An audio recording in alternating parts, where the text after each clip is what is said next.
I think we should separate these into two pieces. One is the code quality aspect, and the other one is the mitigations. Speaking just about code quality, the compilers have gotten better, they give better warnings, and so code quality in general has gotten better. People are more careful because there are a few systems which have mitigations, and those mitigations trigger standard bugs, not just security bugs, but bugs.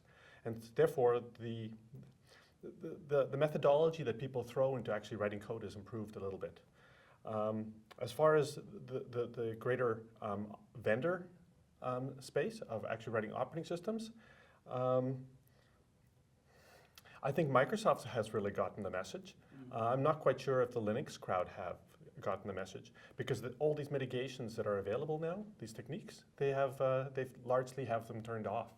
They only turn them on occasionally.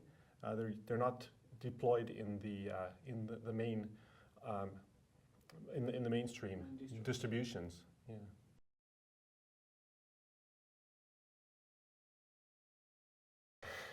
Yeah. FreeBSD has none of these mitigations at all. Maybe they have a patch here or two. For example, they have some support in their main line to turn on the stack protector now, but they don't turn it on. And they probably will have to crank their libraries and make a break with backwards compatibility before they're able to actually make that jump. They don't even randomize the top of the stack yet. They have code in their tree, it's still disabled. These are very, very minor mitigations, and they haven't even deployed those. And I don't see I don't see, from reading their mailing lists, I don't see any active auditing of their source tree.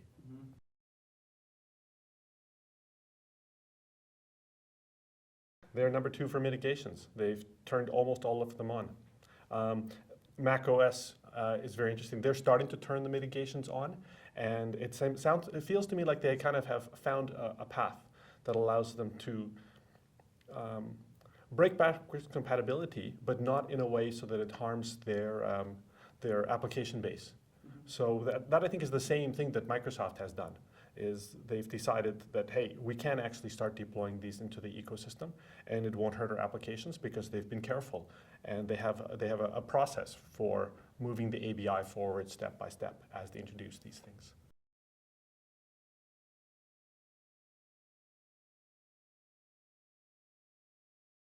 No, those problems have mostly gone away. The message has been received by the application writers, and largely things are clean. You still see string copies, unbounded calls in a lot of these pieces of software, but we generate warnings for those. But we don't worry about them being a risk per se, because they're a risk on every operating system as well. Right. So we hope that as time goes by, those get improved, but that's the best we can do.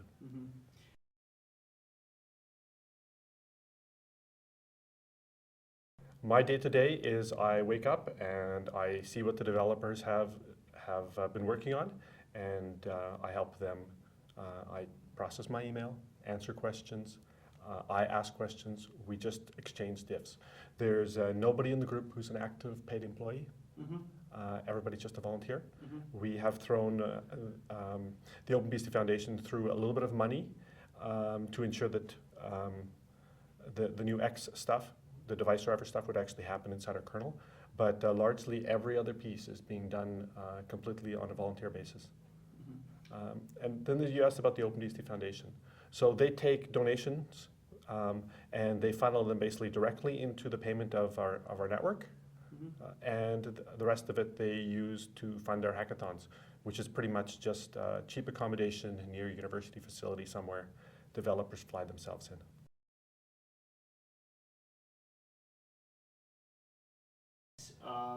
You should have support from big companies who uses that code. It'd be nice, but it hasn't happened. I'm still proud of the fact that we made that decision to make OpenSSH free in that particular way, so that nobody would have to write it themselves. And other initiatives we've been involved in to basically accelerate an idea and actually put it into a real operating system to show that it actually works. And then other people could take the code. I mean, that's just continuing in the footsteps of CSRG. So I'm happy.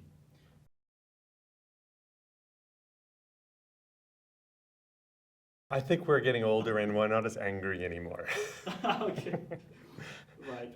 Because that's what a lot of the early songs were about. They were actually about a confrontation we had, about opening up documentation for chipsets, or a bad thing that IETF was doing by allowing patents to constrain protocols or something like that. We always had a commentary.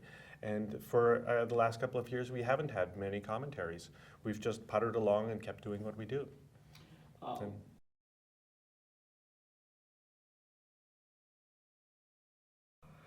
it's becoming, things have gotten fairly interesting. We don't have a lot of new devices showing up.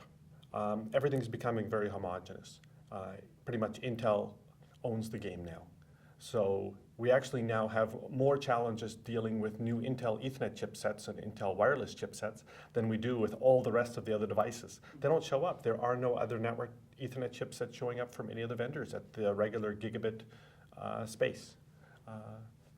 It's a very, it's almost a monopoly. Mm-hmm. So it's easier in that respect. Still, there are many, many other challenges to meet. For example, we have not really met the S&P challenge very well yet. We still have lots of problems over there. And we haven't done anything about dealing with modern x86 VMs. Mm-hmm. And we should probably take a shot at doing something there as well. Mm-hmm. We're used to leading. In this case, we may actually be following a little bit more. We face a different challenge than the other projects. FreeBSD pretty much only has to care about one or two architectures, and they're very similar to each other. We're trying to make sure that we keep on running on all of our old legacy architectures because we still find benefit from them. Mm-hmm. They allow us to actually, we find a bug on SPARC 64 because it has certain characteristics, or we find it on a MIPS processor, or we find it on Alpha, and we still find tremendous benefits from that.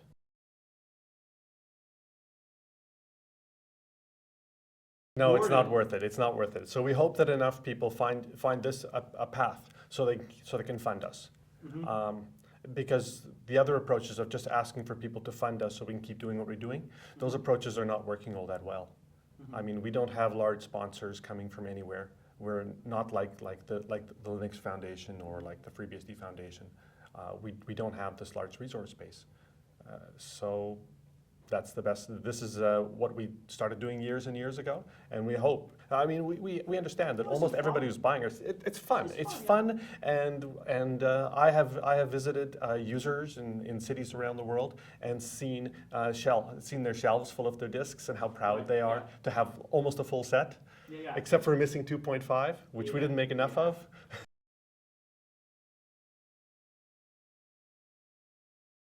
I think this is a challenge that the operating system without mitigations have to ask themselves about, because they're completely vulnerable to this when these applications have these problems. But if they had these mitigations in their systems, at least they would raise the bar and make them very difficult. Like, I'm happy that we at least have mitigations. I don't know if it's a full answer Mm-hmm. to the problem. I was there when all the full disclosure was happening on BugTrack. Mm-hmm. Back in those days. I knew all of those people at Loft and all of that. And Core SDI. They were friends of mine. I was involved in the discussions. This is when the auditing of the OpenBSD tree started in earnest. It's sad the way that it has gone. Mm-hmm. But you can kind of also see where it has come from. Unix is now mainstream. It's in every single product that we use. It has taken over the ecosystem. Yeah.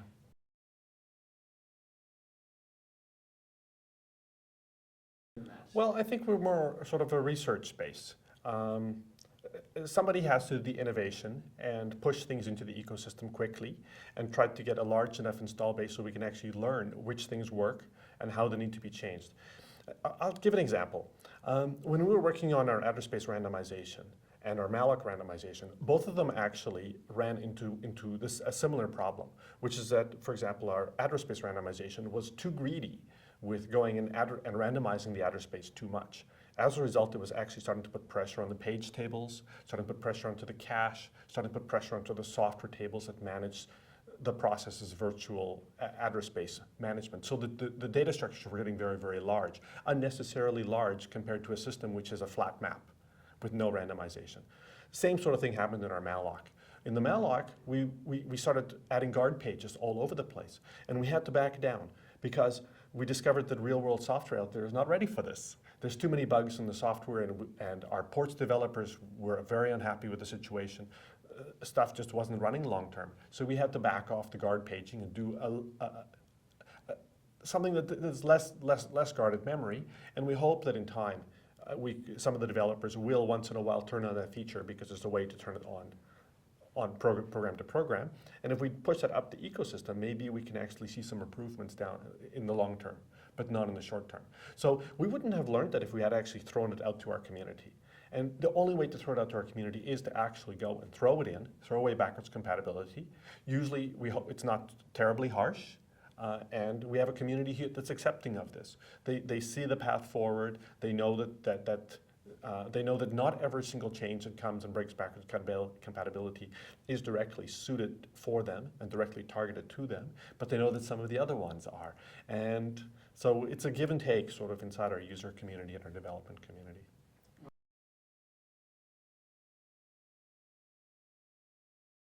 There has to be sort of, in our 6-month cycle, there has to be a period of time when lots of people run the same code.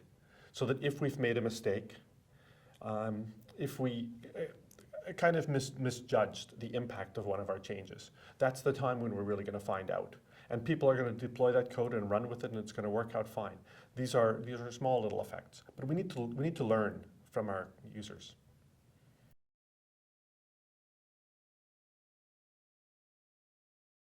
The primary thing that happens in our project is that the developers who make those changes have to want to make those changes. They have to have an itch they want to scratch. So I don't know what the future roadmap is. I know the things that bother me that I think we should improve. And I know some of the other developers what they want to improve. But I'm not going to make any promises about what's going to come in SMP or what's going to come in improvements for network performance. I can promise there's going to be more backwards compatibility breaks in the future. But they'll be small compared to the recent 64-bit time change.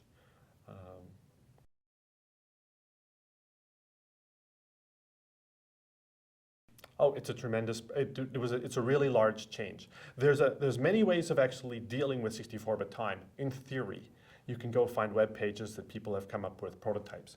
But no one's actually pushed it all the way into an operating system and thought of all the logistics of how you're going to get all the application programmers to use a new API. So instead, we went with just changing the type at a very, very low level. And it's really interesting because we now have our entire ports tree runs on it.